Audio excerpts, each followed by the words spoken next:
ဘာမသိညာမသိနဲ့ရှောက်မရွတ်ကြနဲ့ဘာမသိညာမသိနဲ့ရှောက်မရွတ်နဲ့ပြိတ္တိပဲရွတ်ဘုရားဟောတဲ့ဟာမှအစစ်မှန်ဖြစ်သေးတယ်နော်လောကကြီးကိုလိမ်ညာပြီးတော့စားနေကြတာလိမ်ညာပြီးတော့စားနေကြတာ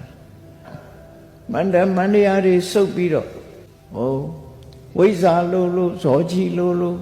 အဲ့ဒီလိုပုဂ္ဂိုလ်ရဲ့အစွမ်းတကူတွေကိုလူတွေကယုံကြတယ်ယုံကြတော့သူတို့ဟောတာအတိုင်းပဲလိုက်နာပြီးတော့လုပ်ကြတယ်အုံဖွလို့မန္တန်တကူနဲ့အစွမ်းတကူနဲ့ခွင်းလုံးကျွတ်ဆိုဖြစ်နိုင်မှာဖြစ်နေနော်အဲ့ဒီလားသို့တော်လူတွေကတော့ယုံမြဲယုံတာပဲခဏလေးယုံတော့မယ်တာတွေကယုံနေတော့မယ်အုံဖွတွေကမရသေးဘူးအုံဖွဆိုတာကိုသိလားဘာကြောင့်အုံဖွလို့ခေါ်တာတော့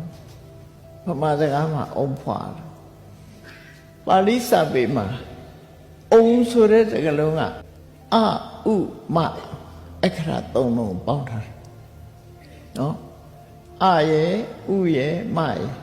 အဲ့ဒီသုံးခုကိုတသံနဲ့ထွက်အောင်ဆိုကြည့်အိမ်ရောက်တဲ့အခါခုတော့မဆိုနိုင်အောင်တသံနဲ့ထွက်အောင်ဆိုကြည့်အောင်ဖြစ်သွားရဲ့နော်အဥမကြတော့ပါစပိတ်အာဟုဟော